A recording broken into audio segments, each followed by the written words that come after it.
बिहार चुनाव से पहले भारतीय जनता पार्टी और उनके नेतृत्व में बनी बिहार सरकार अपनी गंदी राजनीति पर उतर आई है। ये सवाल इसलिए क्योंकि आपको बता दें कि पहले तो राहुल गांधी के साथ बिहार की पुलिस ने दरभंगा में बदतमीजी की, धक्का मुक्की तक की गई और अब खबर निकलकर सामने आ रही है कि केवल 7 घंटे में राहुल गांधी के खिलाफ 2 एफआईआर तक दर्ज किए जा चुके हैं, जिसके बाद बवाल थमने का नाम नहीं ले रहा है। नमस्कार, आप देखना शुरू कर चुके हैं 4 PM न्यूज नेटवर्क और मैं हूं आपके साथ प्रगति ठाकुर। दरअसल आपको बता दें कि पहले तो राहुल गांधी को दरभंगा में दलित छात्रों से मिलने से रोका गया, दरभंगा पुलिस से हाथापाई तक की नौबत आ गई, लेकिन अब तो बेशर्मी की हद हो गई है। नेता प्रतिपक्ष राहुल गांधी के खिलाफ एक नहीं बल्कि 2 एफआईआर दर्ज किए गए हैं और इतना ही नहीं बल्कि 100 से ज्यादा कांग्रेसी नेताओं के खिलाफ भी कानूनी कार्रवाई की गई है, जिसे लेकर बवाल इतना बढ़ गया है कि खुद राहुल गांधी ने सरकार के साथ साथ उनके प्रशासनिक अमलों की हेकड़ी निकाल कर रख दी है। तो फिलहाल दरभंगा में ऐसा क्या हुआ जिसे लेकर बवाल इतना ज्यादा बढ़ गया है कि राहुल गांधी के साथ साथ लगभग 100 कांग्रेस नेताओं पर कानूनी कार्रवाई की गई है, आपको बताएंगे। और इस पूरे मामले पर कैसे राहुल गांधी ने सरकार की बखिया उधेड़ते हुए धज्जियां उड़ाई है, उस पर भी आएंगे, लेकिन उससे पहले आप ये खबर देखिए। दरभंगा दौरे पर आए राहुल गांधी, दर्ज हुई एफआईआर, कानूनी पचड़े में आए 100 से अधिक कांग्रेसी नेता। मतलब आप बिहार सरकार की बेशर्मी को देखिए। पहले तो ये खुद इस तरह की गंदी राजनीति करते हैं कि जब नेता प्रतिपक्ष, विपक्ष का लीडर जनता से मिलने, छात्रों से मिलने जाता है तो उसे रोक लिया जाता है। और इतना ही नहीं बल्कि सड़कों पर बिहार पुलिस पूरी तरह से हावी नजर आती है, मानो ऊपर से इन्हें ऑर्डर मिला हो किसी भी हालत में राहुल गांधी को अंबेडकर छात्रावास नहीं जाने देने का। पहले आप ये वीडियो देखिए।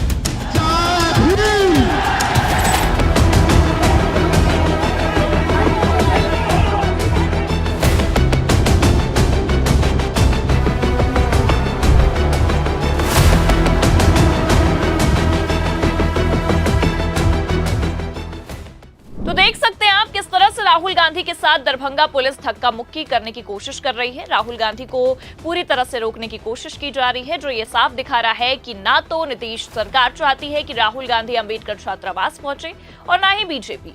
जी हाँ, क्योंकि आपको बता दें कि बिहार एनडीए सरकार ने अपना पूरा का पूरा सिस्टम लगा दिया कि किसी भी तरह से राहुल गांधी को रोक लिया जाए, लेकिन बावजूद उसके पुलिस के धक्के को खाते हुए राहुल गांधी अंबेडकर छात्रावास पहुंचे और वहां बच्चों को यानी कि छात्रों को संबोधित तक किया।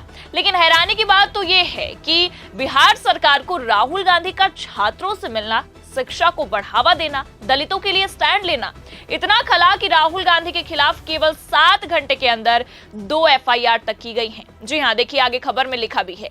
बिहार के दरभंगा में कांग्रेस नेता राहुल गांधी के खिलाफ 2 एफआईआर दर्ज की गई है। राहुल गांधी गुरुवार को दरभंगा के दौरे पर आए थे। उनका दौरा समाप्त होने के बाद कुछ ही घंटों बाद उनके खिलाफ 2 एफआईआर दर्ज होने की जानकारी सामने आई। राहुल गांधी सहित 20 नामजद लोगों के अलावा 100 अज्ञात के खिलाफ प्राथमिकी दर्ज की गई है। ये प्राथमिकी दरभंगा के लहरी सियासराय थाने में दर्ज की गई है, जिसके बाद बवाल काफी बढ़ता नजर आ रहा है। जी हां, आपको बता दें कि राहुल गांधी के साथ साथ 20 नामजद लोगों के अलावा 100 अज्ञात कांग्रेस नेताओं पर एफआईआर दर्ज होना कोई छोटी बात नहीं है और इस मामले को लेकर बवाल अब थमने का नाम नहीं ले रहा है। पिछले 15 दिनों से जो विपक्ष सरकार के साथ कंधे से कंधा मिलाकर चल रहा था, आज वही विपक्ष अब इस घटनाक्रम के बाद सरकार पर भड़कता भी नजर आ रहा है। क्योंकि आपको बता दें कि पहले तो जिस तरह से राहुल गांधी के खिलाफ दरभंगा पुलिस ने मोर्चा खोला, सड़कों पर धक्का मुक्की हुई, उसे लेकर कांग्रेस के कई नेताओं ने काफी आक्रोश दिखाया। लेकिन अब आपको बता दें कि जिस तरह से दरभंगा में राहुल गांधी के खिलाफ एफआईआर दर्ज करवाई गई है, उसे लेकर भी बवाल थमने का नाम नहीं ले रहा है। राहुल गांधी ने इस तरह की एफआईआर पर कानूनी कार्रवाई को लेकर भी प्रतिक्रिया दी है। पहले आप ये बयान सुनिए। हाँ, मैंने उनसे कहा देखिए आप रोकना चाहते हैं रोक दीजिए, मेरा कोई प्रॉब्लम नहीं है। उन्होंने रोका नहीं, मैं चला गया। तो वो तो केस तो लगाए हैं, 30-32 केस है मेरे ऊपर। इलेक्शन है सर, जवाब मिलेगा। मेडल है ये सब मेरे।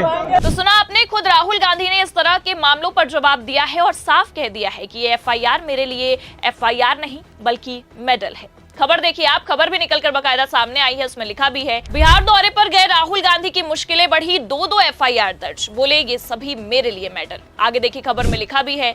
इधर राहुल गांधी ने दरभंगा पुलिस प्रशासन पर कहा, हमें जो करना था हमने कर दिया। मैंने वहां जातीय जनगणना पर बात की, हमें हॉस्टल के अंदर नहीं जाने दिया, शायद इसलिए क्योंकि वहां हालत बहुत खराब थी। उन्होंने मुझ पर केस लगाए हैं, मेरे ऊपर 30-32 केस है, ये सभी मेरे लिए मेडल है।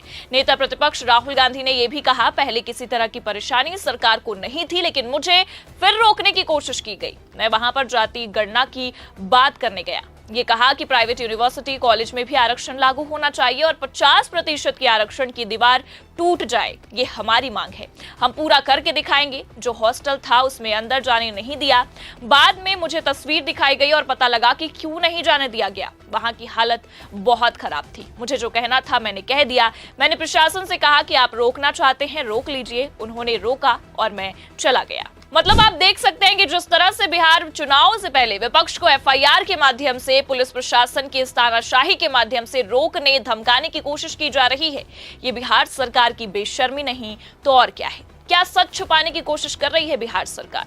और ये जो पूरा मामला निकलकर सामने आया है उससे ये साफ समझ में आ चुका है कि भारतीय जनता पार्टी, या कह सकते हैं कि पूरा एनडीए गठबंधन ही बिहार चुनाव से पहले एक्टिव हो चुका है। और सबसे बड़ी बात यह है कि बीजेपी ने इस चुनाव को अपनी नाक का सवाल बना लिया है। तभी तो राहुल गांधी के साथ साथ 100 से भी ज्यादा समर्थकों पर एफआईआर तक दर्ज की गई है, जो ये साफ जाहिर कर रही है कि बिहार चुनाव अपनी पीक पर पहुंच चुका है और सभी राजनीतिक दल किसी भी हालत में बिहार की जीत हासिल करना चाहते हैं। एक तरफ बीजेपी ने अपना सारा का सारा सिस्टम लगा दिया है और दूसरी तरफ विपक्ष लगातार बीजेपी की राजनीति का पर्दाफाश कर रहा है। पर जिस तरह से राहुल गांधी ने सत्ता पक्ष की तानाशाही के खिलाफ जाकर अपनी आवाज बुलंद की है, धक्का मुक्की हाथापाई के बावजूद दलित छात्रों से मुलाकात की है और बिहार सरकार की सच्चाई को सामने लाया है, उसके बाद से लगातार राहुल गांधी चर्चा का विषय बन गए हैं। भले से राहुल गांधी के खिलाफ 2 एफआईआर दर्ज हो, लेकिन इस एफआईआर को राहुल गांधी मेडल बता रहे हैं, सरकार को निशाने पर लेते भी नजर आ रहे हैं। लेकिन एनडीए सरकार, बिहार सरकार के इस कृत्य पर विपक्ष काफी भड़कता नजर आ रहा है। मल्लिकार्जुन खड़गे ने बाकायदा अपने सोशल मीडिया हैंडल एक्स पर ट्वीट करते हुए सरकार को निशाने पर लिया है और लिखा है, अब क्या दलित, वंचित, पिछड़े वर्ग के छात्रों से संवाद करना संविधान के खिलाफ है? क्या उनकी शिक्षा, उनकी भर्ती परीक्षा और नौकरियों के बारे में उनसे बातचीत करना कोई पाप है? जेडीयू बीजेपी सरकार ने बिहार में दरभंगा के अंबेडकर हॉस्टल में शिक्षा न्याय संवाद कार्यक्रम में राहुल गांधी को शामिल होने से रोकना तानाशाही की पराकाष्ठा है। लोकतंत्र की जन्मस्थली बिहार इस अन्याय को याद रखेगी और समय आने पर जेडीयू बीजेपी को इसका उचित जवाब भी देगी।